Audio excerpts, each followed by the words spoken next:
Hare Krishna. I'd like to welcome all of you all to the last day of the Nepal Yatra.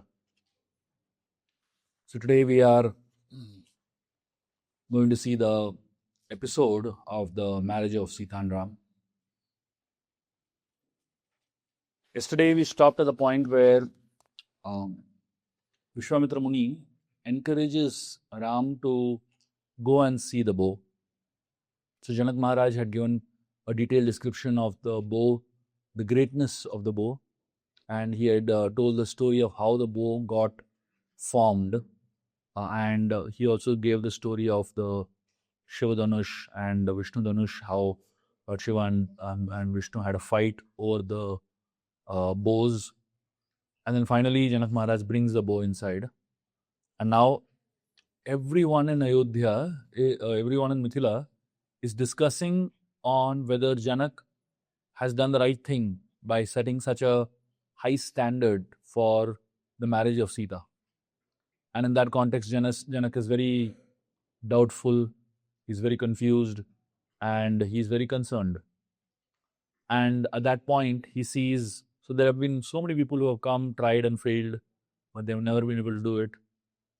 But Janak, when he saw Ram, he felt some hope. But because he had so many past bad experiences of many powerful people coming and trying to lift the bow but not being able to manage, he still had a lot of doubts. And in this context, we begin the discussion today, where Lord Ram, he stands up and he asks his guru Vishwamitra Muni, "Can I go and see the bow?" Vishwamitra Muni gives him permission. He says, "Yes, please go and see the bow." And Lord Ram comes and takes the blessings of Vishwamitra Muni. And after taking the blessings of Vishwamitra Muni, Lord Ram starts walking towards the bow. It is explained that Janak, when he heard Vishwamitra appreciating Ram's greatness and his power, Janak felt some hope. And the citizens of Mithila, from the time they saw Ram entering into the city of Mithila, they felt some hope. The city of Mithila itself was welcoming Ram because the entire city felt some hope. But when Ram actually gets up and starts walking towards the bow, that's when everybody became confident that Ram is going to do it. Simply by the walk of Lord Ram, the citizens of Mithila were getting convinced that this is a person who can do it. The walk of Lord Ram is considered to be a very, very auspicious walk. Vibhishan, when he comes to surrender to Lord Ram at the ocean shore, at that point in time, Vibhishan also sees the walk of Lord Ram from behind. When he sees the walk of Lord Ram from behind, Vibhishan feels, wow, this person is so amazing. For those of you all who are left back tomorrow morning, I'm going to be speaking about the walk of Lord Ram in detail. We'll spend 1 hour discussing the walk of Lord Ram. Anyway, here the citizens of Mithila, when they see the walk of Lord Ram, they are so amazed. It is explained that Ram was confidence personified, and his walk radiated so much confidence. It is explained that when Ram walked, it seemed like a combination of 5 powerful animals walking. He exhibited what is known as Simha Gati. Simha Gati means the power of a lion. I don't know if any of you all have seen National Geographic Channel, and you've seen lions walk. They have it's something else, isn't it? It's not like a normal walk. When a lion walks, you understand this guy is a king, the king of the animals, the king of the jungle, basically. I don't know, any of you have seen lions from close, It's too powerful. extremely powerful. And that's the power that Ram radiated when he was walking. And Vyagra Gati, the rage of a tiger. You've seen the tiger's face. There's a lot of anger in the tiger's face, There's a big difference between a lion's face and a tiger's face. Lion's face, you don't see anger. You see calmness. Lion is very cool and calm. That's why he's a king or the younger, But because he's so powerful and confident. The tiger's walk, there is anger in it. There is rage in it. And nobody messes up with the tiger. Then there was Rishabhagati. That means the pride of a bull. Pride of a bull. I don't know, yesterday, did you all see that black bull walking? My God. You could make out that this guy is too powerful. You can't meddle around with him, So you have to walk away, isn't it? That the bull, when it walks, it carries a certain amount of pride in it, basically. And that's what was seen in Lord Ram's walk. And then the next was Gajagati. Gajagati means the majesty of an elephant. You've seen the elephants walk? Such a royal walk, isn't it? I was once at Ranganath temple, Srirangam, early in the morning, and they bring this elephant inside the temple, in front of the altar. Standing right next to the elephant. Oh my God, such a scary thing to, And that elephant, he was just standing there quietly. But the tail of the elephant wagged and it hit one fellow. It hit him so badly, The elephant probably didn't even understand that his tail hit him, It's majestic. It's a very majestic creature. Just seeing the elephant walk. If you see an elephant walk on the street, everyone on the street will only look at the elephant. If you and I walk on the street, nobody looks at us. But when an elephant walks on the street, you cannot do anything else except look at the elephant. Because that walk is like that. It's a majestic walk. And then there is Sarpagati. Sarpagati means the latent energy of a snake. You've seen snakes move, the speed at which they move. You can't run away from them. They move, they slither basically. And they move at such a fast pace. Nobody can catch up with the snake. If the snake is after you, you will die for sure, The speed at which they move, basically. So when Lord Ram was walking, the confidence with which he was walking and the gait with which he was walking seemed to be a combination of all these 5 animals together in one person. And the citizens of Ayodhya were just, citizens of Mithila were just amazed looking at the confidence with which Lord Ram was walking. And everyone present in the courtroom was convinced that he is going to do it simply by the walk of Lord Ram. Different people, when you see them, their gestures, their body language, you can actually make out the confidence level of a person, right?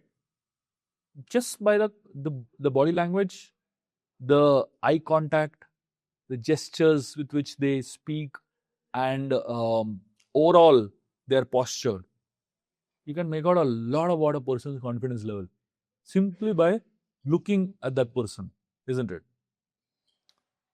Confidence, it exudes out from every pore of a person's body. But confidence is not just about your ability. Confidence is also about blessings that you have. Here Lord Ram was so confident, not so much only because he had all the qualities that are needed, but he also had taken the blessings of his guru, Vishwamitra Muni, before embarking on this journey. Lord Ram went to the bow, looked at that bow, and respectfully went around the bow 3 times with his hands folded. This is not an ordinary bow. Obviously, Ram is going to break this bow in some time. But the respect with which Ram is dealing with that bow is not respect to simply that bow, but it is respect to Lord Shiva, who owned that bow. And Lord Ram, with a lot of veneration, went around that bow 3 times. It's amazing how these great personalities, they have so much respect for one another.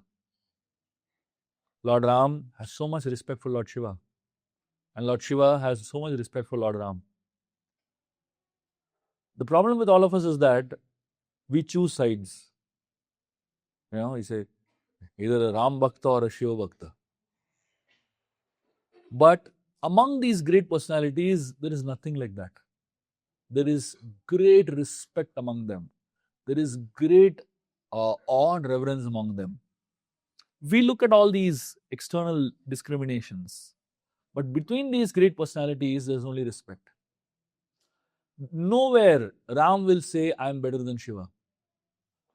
And nowhere Lord Shiva will say that I am better than Lord Ram. You will never find that happening. You will not find a single verse in any of the scriptures where these personalities say, I am better than somebody else. Because that is not the Vedic culture at all. If you find somebody saying, I am better than you, if you find somebody saying this person is better than somebody else, it's simply Western culture.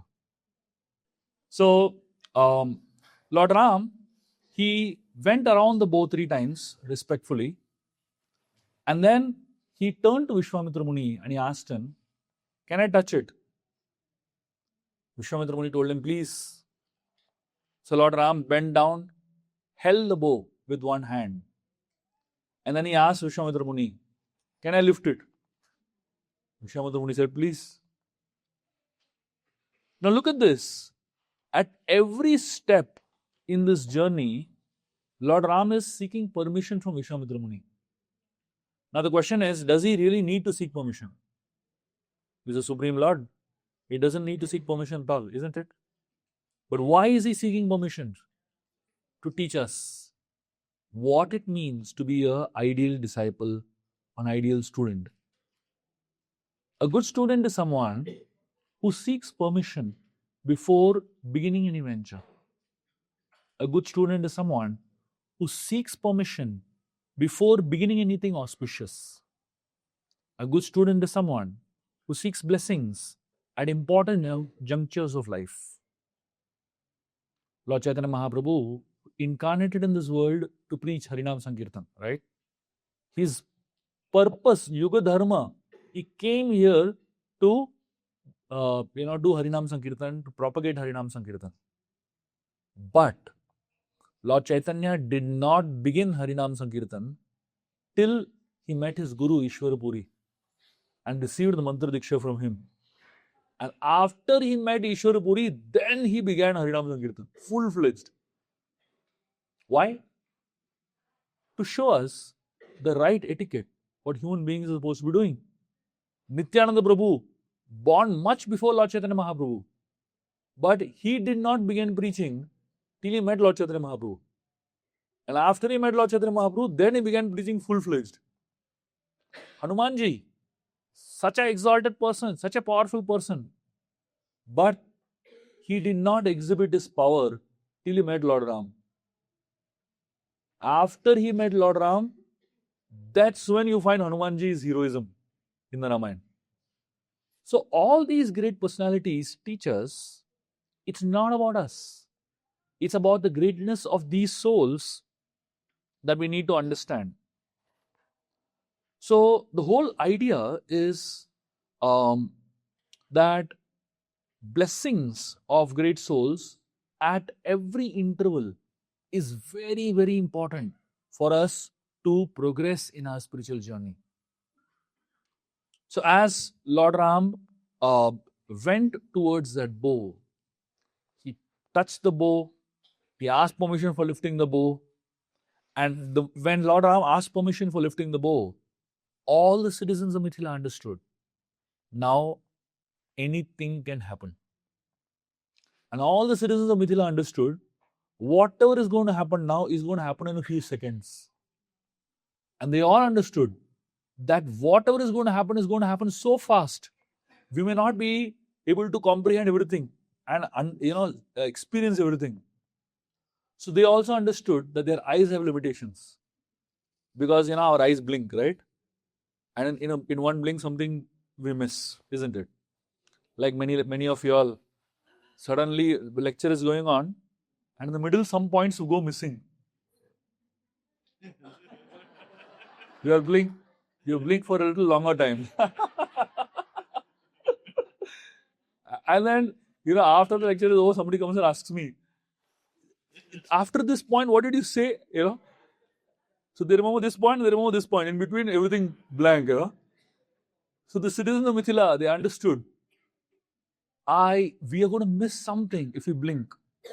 So all the citizens of Mithila, from the moment Lord Ram asked blessings of Vishwamitra Muni, they kept their eyes open like this. They didn't want to miss even one moment by blinking. And all the citizens of Mithila were just holding their eyes like this.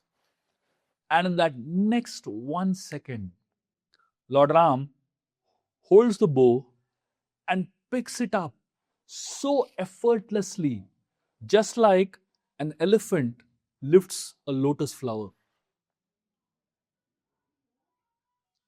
Have you seen elephants lifting banana trees? Elephants can lift anything, literally. I'm sure I must have seen videos of elephants throwing a car like that, For them, these cars, these huge, massive cars are nothing. They can just flip them over, basically. Now imagine a lotus flower. How much effort did Gajendra have to put to lift that lotus flower in his hand? You think he had to really struggle hard to pick up the lotus flower? I can bet you, if you and I try to lift a lotus flower, we will not be able to lift. Because lotus flowers are pretty embedded deeply into the lake, it's very entangled. But for an elephant, it's just so easy. So Lord Ram, when he lifted that bow so effortlessly, the entire court of Mithila, every single person was shocked. They gasped, and there was like a collective loud sound that came. And Lord Ram picked up the bow and held it on the ground erect. If you remember the place in Janakpur where we had gone, Lord Ram picked up the bow and held it on the ground erect, right? So the place where Ram held that bow, there was a small hole that got formed over there, Till now, the water comes out from that hole, isn't it? I'm sure all of you will remember that. So that's the place where Lord Ram kept the bow down. And when Lord Ram kept the bow down, the bow was so huge compared to him. Lord Ram's height, technically, is said to be 8 feet tall. Lord Ram is 8 feet tall. And obviously the bow was much taller than him, And if you remember, the middle part of the bow itself would have been at least 8 or 9 feet. If you remember. So that means below the middle part was at least another 8-9 feet, and above the middle part was another 8-9 feet. So that's like a huge bow. Lord Ram held up his hand, pulled the bow down to string the bow. And when he pulled the bow down to string it, the bow snapped in between. And when the bow snapped in between, there was such a deafening, loud sound. And the sound was so loud, and it's not just was loud enough for the court of Mithila to hear. The sound was so loud that it practically pervaded through the whole universe. Across the universe, everyone heard that loud sound of the bow snapping. And everyone in that courtroom fell unconscious. That bow of Lord Shiva represents the breaking of the bow, represents breaking of the false ego. The false ego is that thing that holds us in this world. So the upper part of the bow represents birth, and the lower part of the bow represents death. And in between, the middle part of the bow represents the false ego that holds us together, birth and death. And when Lord Ram snapped the bow, it is indicative of attaining liberation from the cycle of birth and death.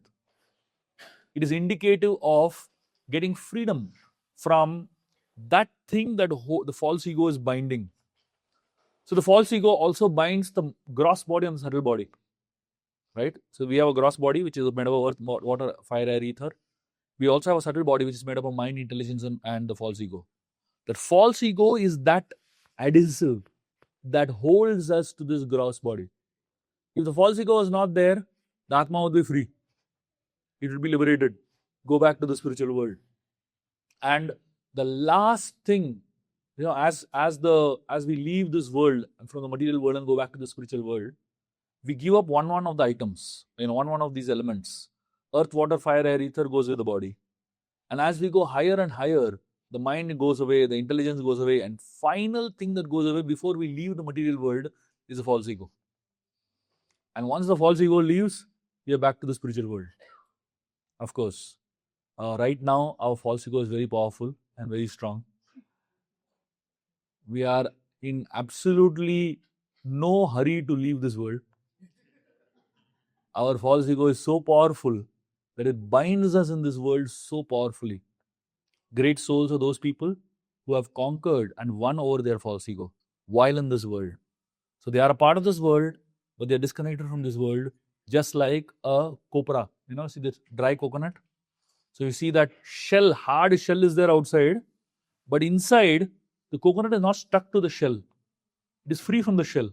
It is inside the shell, but you shake it, you understand it is free from the shell. Similarly, the great souls, they're inside the material body, but their false ego is not stuck to their body. It's kind of free. So they don't exhibit all those symptoms that we normally exhibit in terms of the false ego. So Janak Maharaj, so when Lord Ram broke that bow, Janak Maharaj jumped up. He was so happy. He was so blissful. He said, immediately get Sita. He wanted the marriage to happen immediately. He'd been waiting for such a long time. And he was so frustrated. And he had lost all hope. And here was someone finally who had not just lifted the bow, he had broken the bow. And Janak Maharaj, he was so pleased that he told the friends of Mother Sita, go and get Sita. And all the friends of Sita ran up to find Mother Sita.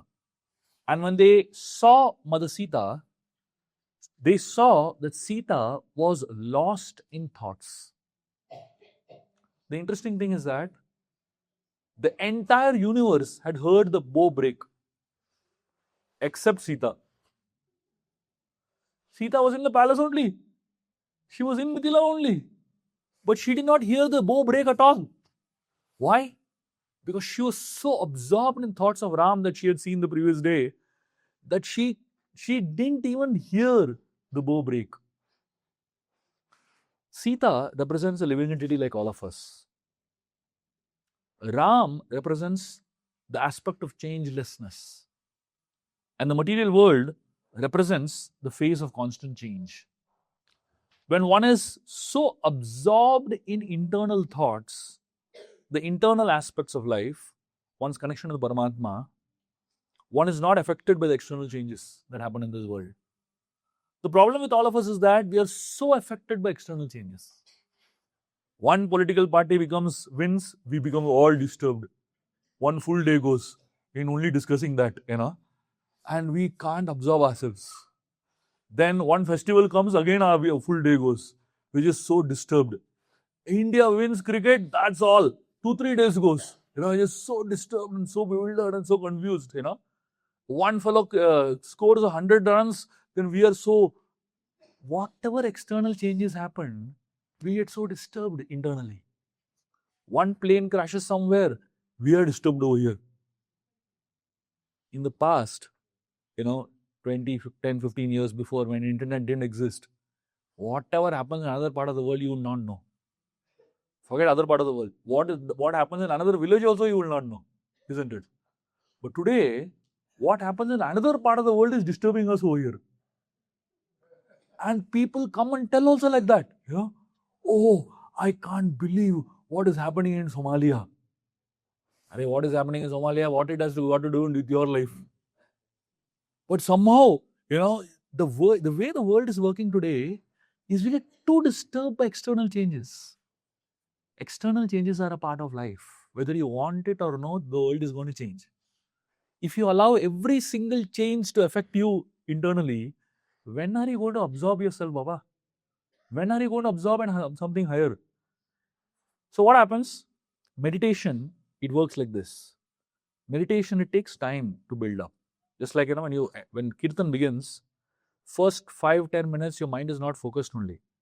After about half an hour of kirtan, the mind actually starts absorbing, actually starts going deep into the kirtan, right? So it takes some time for absorption to begin. Unfortunately for us, when that absorption actually begins, then some calamity happens outside. And then again absorption breaks. Then again we have to start all over again. So Sita's meditation was so intense that even a sound so loud did not disturb her. She didn't even hear the bow break. She didn't even hear that sound. And all the friends of Sita said, get ready, you're going to get married. And Sita, she was totally puzzled. She was only hoping that it is the same person that she saw the previous day. So she dressed up and she put a veil over her face and she came down. And as she came down, she was hoping it is that same person that she had seen the previous day. Obviously, she couldn't lift the veil and see who it was. So she only looked at the feet of that person. When she saw the feet of Lord Ram, she immediately understood it's the same feet that I saw the previous day. When we have darshan of the Lord, you start with the feet. You don't start with the face. You start with the feet. And then we go upwards. So Mother Sita, her first darshan of Lord Ram, before her, their eyes met, she saw the feet of Lord Ram. And today also, as she's coming to get united with Lord Ram, she first sees the feet of Lord Ram. And the moment she sees the feet of Lord Ram, she realizes that this is the person that I saw. We should identify so much with the feet of the Lord that from very far distance, simply by seeing the feet of the Lord, we should know which deity it is. That's the ideal form of meditation. Just by seeing the lotus feet of that particular deity, you should know this is Radha Madhav. Just looking at the lotus feet of Gopinath, you should know this is Gopinath. That should be the kind of absorption and meditation that we should have. So Ram, while Sita was coming down, he also was going through a battle. Obviously now, Ram was also not sure who is the person that he is supposed to marry now. And he is hoping it is the same person that he had seen the previous day. The moment Sita came down, he knew it is the same person. But now, inside Ram, there was another battle going on.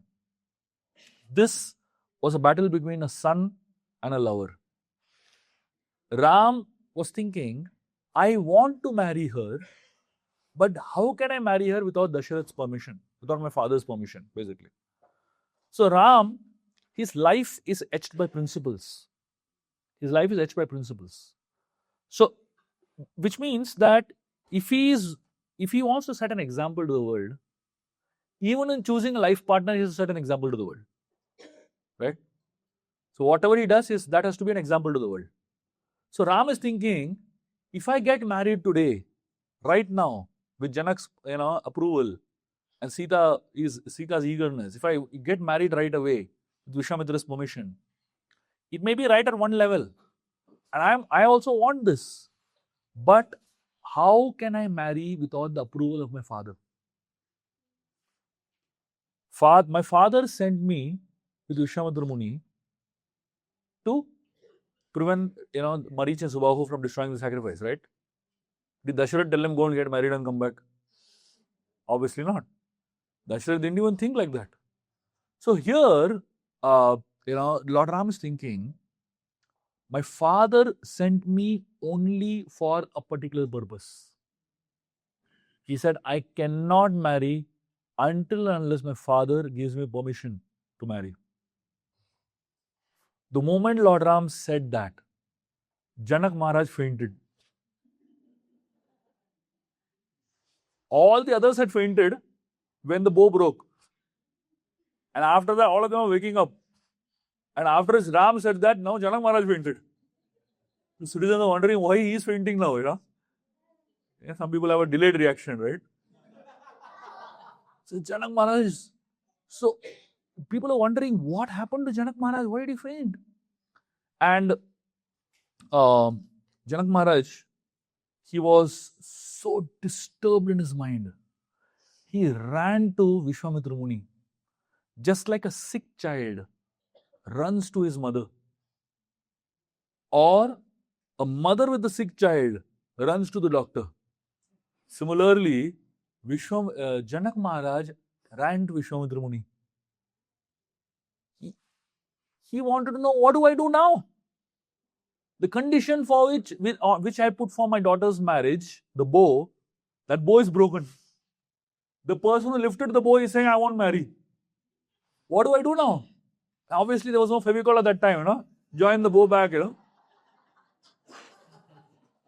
So Janak Maharaj is thinking, what do I do now? How do I manage this stress? Vishwamitra Muni, he said, calm down. No, nothing to worry.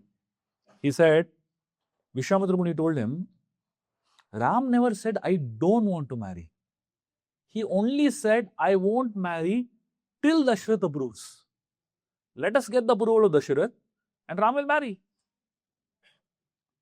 So Janak Maharaj, when he heard the words of Vishwamitra Muni, he felt like his heart was soothed. He felt so calm just hearing the words of Vishwamitra Muni. See, words are very powerful. And the way you put it, it makes all the difference. There are some people who just say words in such a way that it hurts you. And obviously, we also have the inability to interpret words rightly.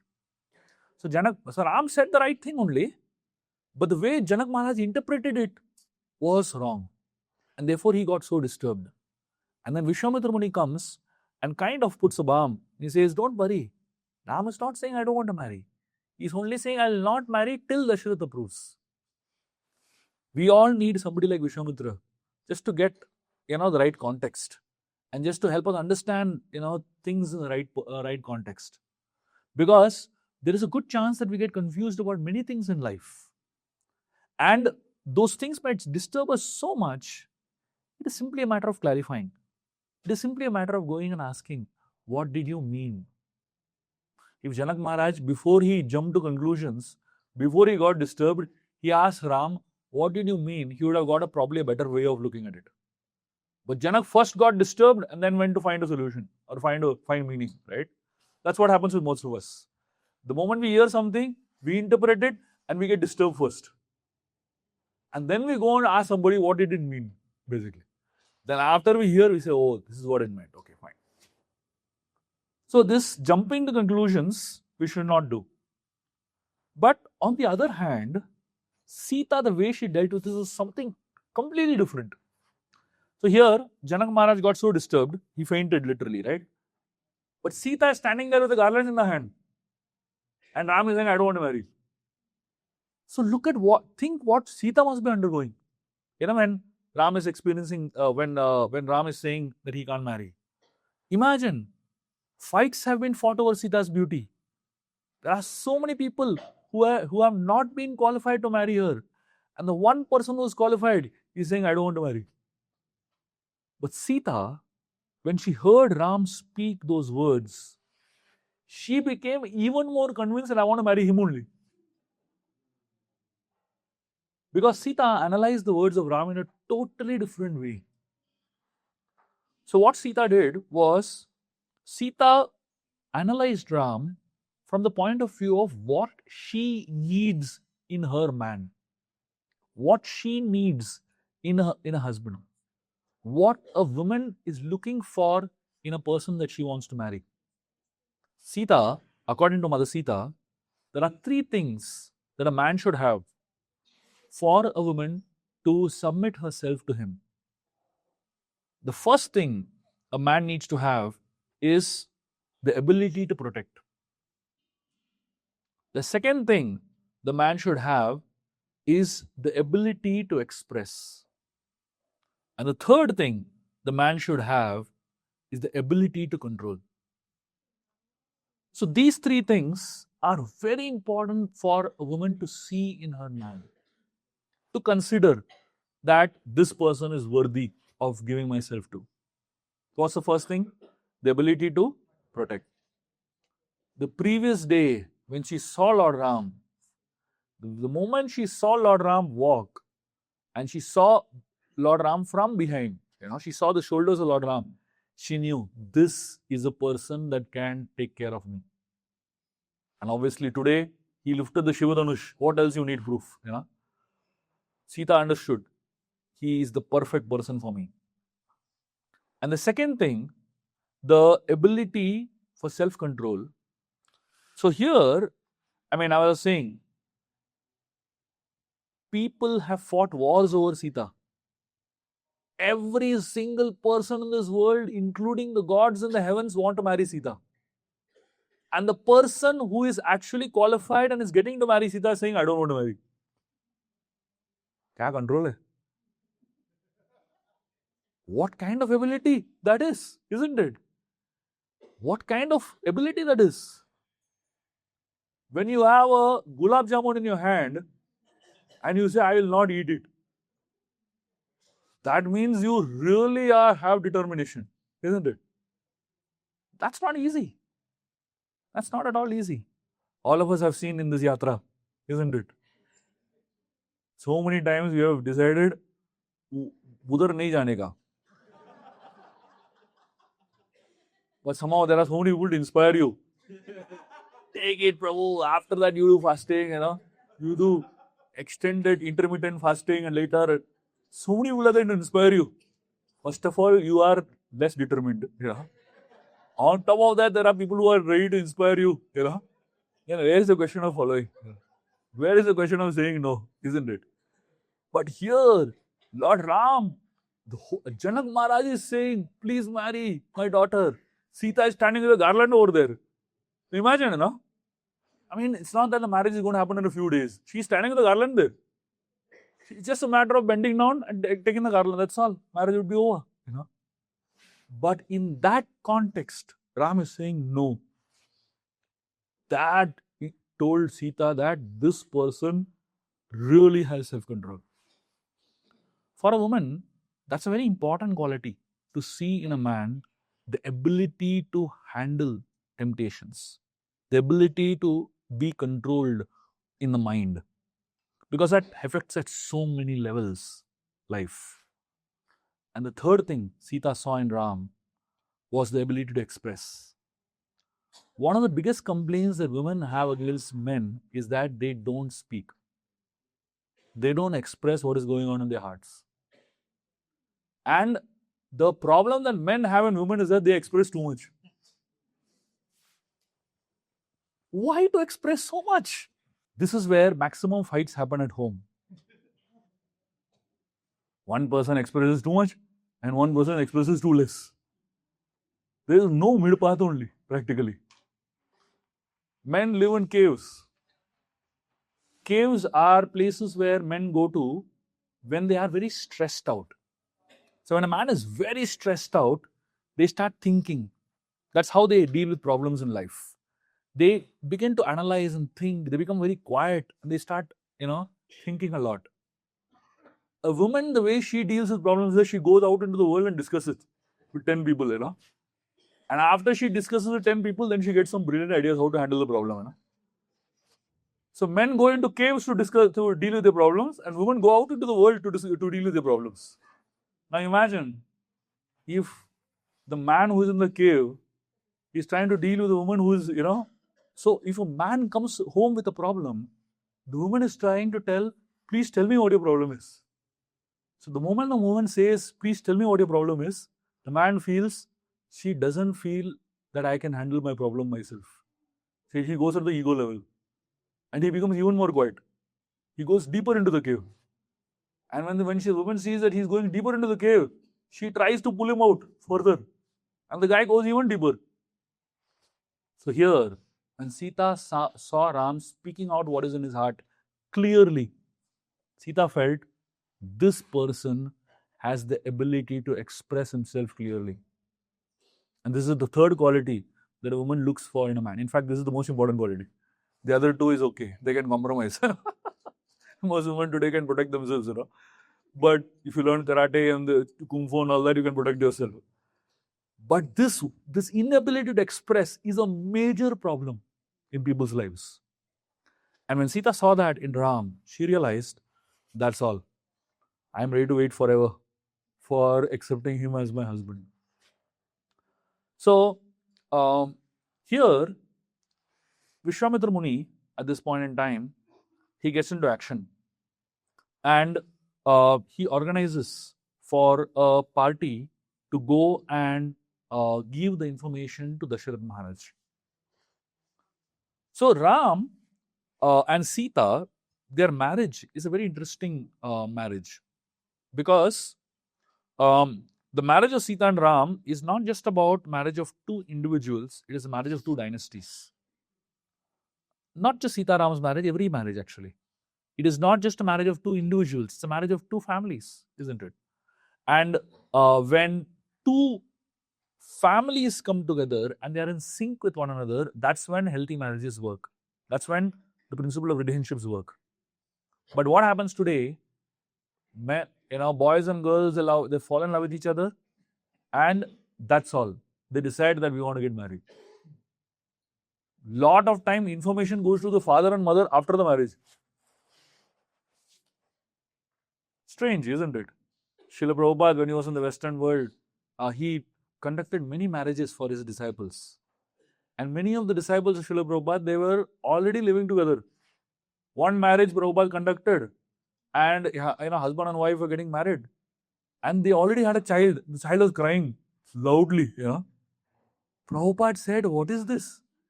Child usually comes after marriage, and here is child before marriage is crying over there in the marriage hall. Strange. So, Ram was very conscious. One of the reasons why Ram did not want to get married at that point in time was because he knew that this is a meeting of two dynasties. The word Kalyana means auspicious. Whenever two rivers meet, that Sangam is considered to be very auspicious. That's how marriages are. So, rivers have many, many drops of water, right? And many drops of water come together and form a huge river. They kind of merge together and forms one single river. Similarly, when two families, two dynasties get married, get connected with each other through a marriage, it's not just two individuals, it's hundreds of drops. There are many, many interconnections that happen, when a single marriage happens. So here, Vishwamitra Muni trained the messengers of Janak Maharaj to go to Dasharath. He told the messengers of Janak Maharaj, do not tell Dasharath that Ram came to Mithila with a plan. Just tell Dasharath that Ram entered Mithila accidentally with Vishwamitra Muni.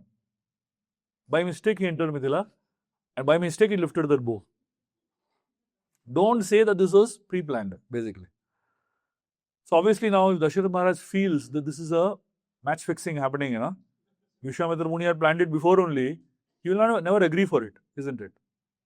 So the courtiers, the messengers went to Dasharath Maharaj and first told Dasharath about all the heroic deeds of Lord Ram. They said, Ram killed Tataka. Dasharath was amazed. Really, my son killed Tataka? And he said, Ram destroyed Marich, Subahu and all the demons. And Ram delivered Ahalya.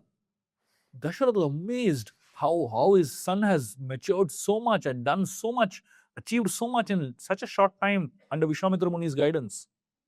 And then the courtiers of the Janak Maharaj said, Ram also broke the Shiva Dhanush. Dasharath Maharaj said, yes, I heard that noise. In Ayodhya, imagine, So in Ayodhya, Dasharath Maharaj heard that noise and Sita didn't hear in the palace only. Imagine the absorption level of Sita, And Dasharath said, I knew that this is Shiva Dhanush being broken, but I did not know it is my son who broke it. And then the courtiers of Janak Maharaj told about the marriage proposal of Janak. The moment Dasharath Maharaj heard the proposal of marrying Sita with Ram, immediately he looked at Vashishta, his guru. And Vashishta instantly said yes. And Dasharath Maharaj declared a celebration in Ayodhya. He declared a celebration that was so grand, and he invited every single citizen of Ayodhya to come with him for the marriage of Ram and Sita in Mithila. And all the citizens packed up to leave to Mithila to attend the marriage of Sita and Ram. Dasharath Maharaj was way ahead of the entourage. And it is said Dasharath was feeling so happy that with every step towards Mithila, he was growing younger and younger. Everyone was so excited about this marriage, and they were carrying so much riches, so many gifts, and the marriage procession seemed endless. The elephants seemed to be like waves. The umbrellas and fans seemed to be like sea foam. The palanquins seemed to be like little boats floating on that sea. And the turbans that people were wearing seemed to be like fishes floating in the ocean. The number of people that were there in this retinue was so many that when the first person reached Mithila, the last person was still in Ayodhya. Imagine, right? From Ayodhya to Mithila, we start walking, yeah, with the whole group on Harinam Sankirtan, yeah. What a number it will be, isn't it? That many number of people came for the marriage of Sita and Ram. It took them 4 days to reach the Ganges. Then finally, at some point, just before they entered Mithila, Janak Maharaj came to receive Dasharath Maharaj on the outskirts of Mithila. And Janak and Dasharath embraced one another with great joy. They were very strong friends. And seeing Janak and Dasharath embrace each other, the citizens of Ayodhya and Mithila felt this is like the sun and the moon embracing each other. Because Dasharath was a king of the solar dynasty and Janak was a king of the lunar dynasty. So Dasharath and Janak embracing felt like that. Janak Maharaj instructed all his men that every single guest that has come for this marriage should be taken care like the family. And Janak and Dasharath sat together and spoke for a long period of time. And finally, Janak asked Dasharath Maharaj, he said, your son Ram has fulfilled the condition that I kept for the marriage. He has lifted the Shiva Dhanush. Do you have any conditions for the marriage? Do you have any expectations for the marriage that we should fulfill before you agree to the marriage? Dasharath Maharaj looked at Janak and he said, I am like a beggar. The receiver, a beggar, accepts whatever the donor gives. The receiver never says, "Arey, why you gave so less?" Whatever you give, we'll accept with happiness, with joy. So that's what the whole idea of Kanyadan is. When the father gives the daughter in marriage, the idea is that they are giving the daughter in donation to the other family, which means that no more the daughter belongs to this family, they are handing over in adoption literally to the other family. So Dasharath Maharaj is saying, I have no conditions at all. I am grateful that you're sending your daughter to us. I'm grateful that you're sending Sita to our house. We can't expect more than that. Sita is Lakshmi Devi. Once you get Lakshmi, what else you need? You really don't need anything more, right? Lakshmi comes with the full package, and everything comes along with her. The next day, once everybody settled down, there was a whole very detailed discussion on the dynasties of Janak and Dasharath Maharaj. The details of the dynasties was so amazing, so many amazing intricate details that were being shared between the two dynasties. So now we are coming to a time crunch, basically. I probably will need at least another 1 hour to finish, this episode. So the plan is like this. So I have two things to share with all of you. One is obviously this, the marriage of Sita and Ram. We've still not married Sita and Ram, as yet. We're trying for the last 5 days. The process is long, basically. And the second thing is the meeting of Ram and Parashuram. I wanted to cover both of these. That's when the Balkan technically it's completed. So my suggestion is, and plus we have some cultural activities also in the evening. So my suggestion is, evening can we have an extended katha, like long peaceful katha. This is the last day, so nobody's in a hurry. We probably also might miss one place. Basically, we will not be able to do everything. So we have 3 places to cover right now. We have Doleshwar that we are going right now to. Then we have Buddha Nilkand. And we wanted to do the ISKCON temple also, but we probably will skip ISKCON temple, And there's another fourth one. Usko hum skip karte hain. Let's skip. So we are doing Doleshwar and Buddha Nilkand for sure today.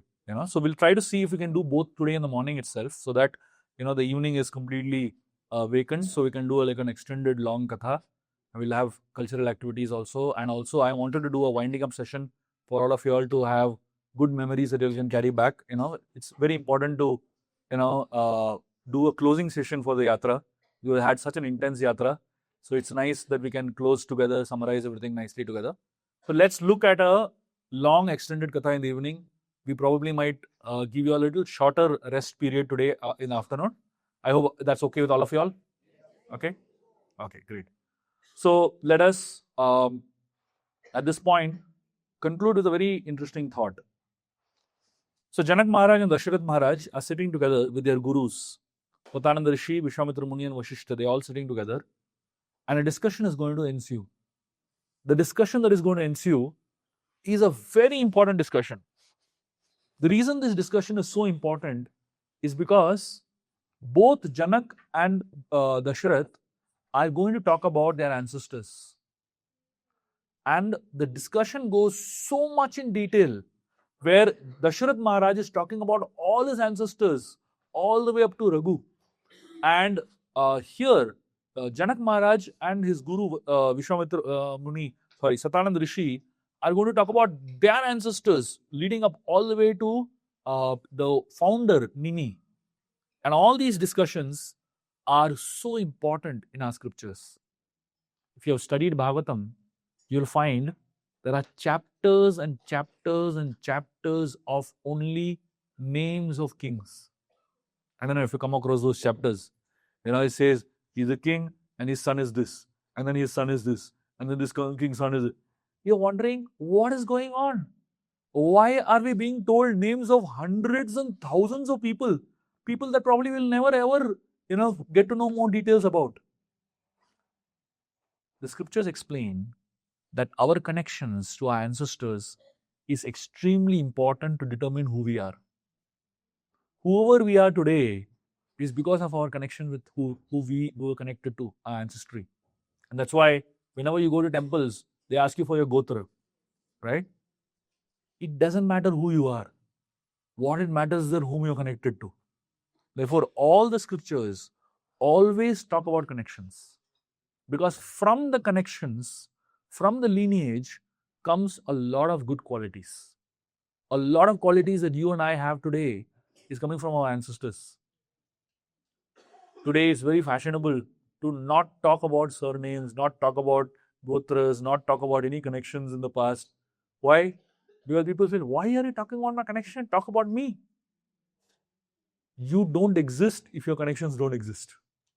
And therefore today, as we are going to these two very holy places of Doleshwar and Buddha Nilkand, let us pray to these two amazing deities for all the ancestors that we have had in our life. We fortunately started our yatra with Gaya, right? Where we got to offer gratitude to all our ancestors and all our connections. And let's end our yatra also by offering gratitude to all our connections and all our ancestors, and all the great teachers the great devotees who have been instrumental in bringing us to the level at which we are today. Because without those connections, we don't exist. And without those connections, we won't be what we are today. So, with this thought, let us proceed towards these two temples, Doleshwar and hopefully Buddha Nilakant also today morning. That we will confirm while we are in the bus. So, we're going by bus now? Announcements? Thank you very much. Hare Krishna.